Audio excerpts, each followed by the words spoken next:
in Ramadan, growing up in bokaap, and how she would take the cakes, because and I think it's an Indonesian practice as well, that in Ramadan for bokaap, we would take cakes to the neighbors. And if in Cape Malay house, we call that, you go take cookies now. And then I started writing the story, and then I realized that my sons do not have the same memories that I would have. Very different memories. And that made me think about the next story. And before I knew it, I compiled all the stories. From memories. And it was based, these are actual memories of my life. And then I looked at the words that my parents would say to me as a child.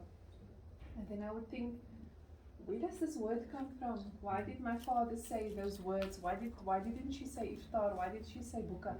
What does that mean? And that led me on to another journey. And then when I was finished, I wrote the first poem. And the first poem is called The Malays. And I chose that because I wanted to write a dedication, and I wanted to honor my forefathers. Because I knew that if it was not for my forefathers and the sacrifices that they made, I would not have been speaking this language. I would not have been praying the way that I'm praying. I would not have grown up with the same family values that was normal for me.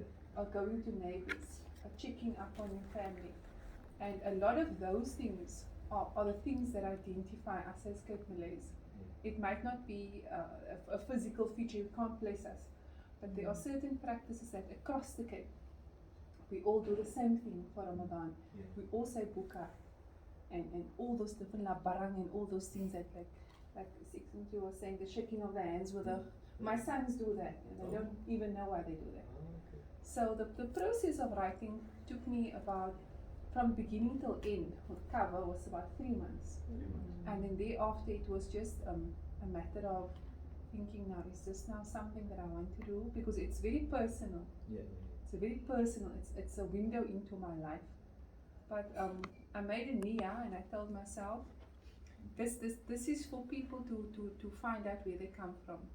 And it's for us to appreciate that if it wasn't for our forefathers, we would have been very different.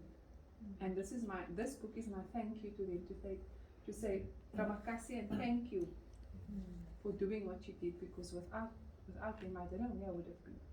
So it was an emotional thing for me to write this book. But most importantly, you put it on record, because it could be passed for generations by oral tradition.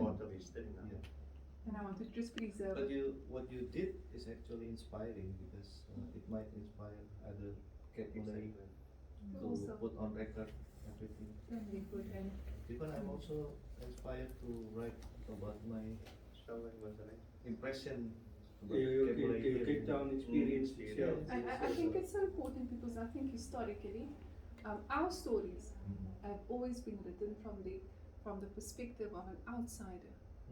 It is always written from the colonialist eyes. And you cannot ask a rich man to tell you the story of poverty. You need to live that life, and then you will tell it from the authentic perspective. And that's why wherever I go, I tell everybody, if you have a story to write, you write it. Because 100 years from now, somebody else will write your story.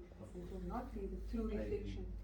History depends on what the narrative is written by the And then narrator. manipulated, and then we grow up thinking, oh, this was how it actually was. So I love to tell people, if you have a story to tell, you tell it, and don't overthink it, and you write from here. Right? And don't think about what if, and don't think about people are not going to accept this book. If you do it with a good niyyah, everything will work out.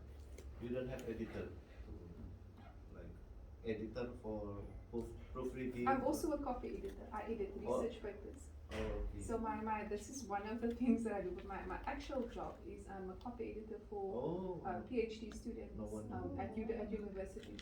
So I edit their papers. I just finished one, 400 pages I finished last night, because before the students graduate and they have to go through the editing process, and then obviously they submit it, and then it goes through the examiners, and then they can graduate. So that's my actual job.